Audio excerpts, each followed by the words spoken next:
దేవుడు ఆ విశాలమునకు ఆకాశమని పేరు పెట్టెను. అస్తమయమును ఉదయమును కలుగగా రెండవ దినమాయెను.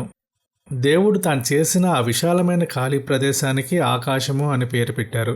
ఆయన ప్రతిదానికి ఒక పేరును, ఒక గుర్తింపును ఇస్తున్నారు. మళ్ళీ ఇక్కడ అస్తమయము ఉదయము జరిగాయి, అంటే రెండవ రోజు పని పూర్తయింది. దేవుడు తన కార్యాలను రోజువారీగా క్రమంగా ముగిస్తున్నారు. దేవుడు పెట్టే పేరు అంటే దానికి ఆయన యజమాని అని అర్థం. దేవుడు ప్రతిదానికి ఒక అర్థాన్ని ఇస్తారు.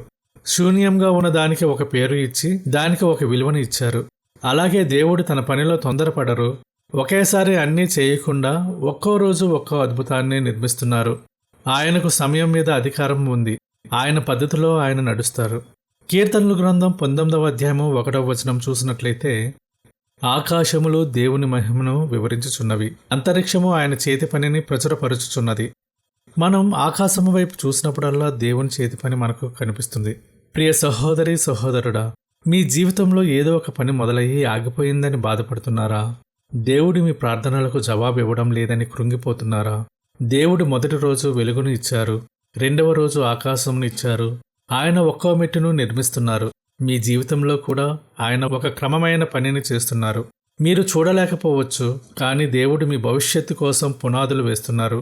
మీ పేరు ఆయనకు తెలుసు. ఆకాశానికి పేరు పెట్టిన దేవుడు మిమ్మల్ని మర్చిపోతారా? మీ పేరు ఆయన అరచేతుల్లో చిక్కుబడి ఉంది. శాంతితో ఉండండి. ఆయన సమయం కోసం కనిపెట్టండి.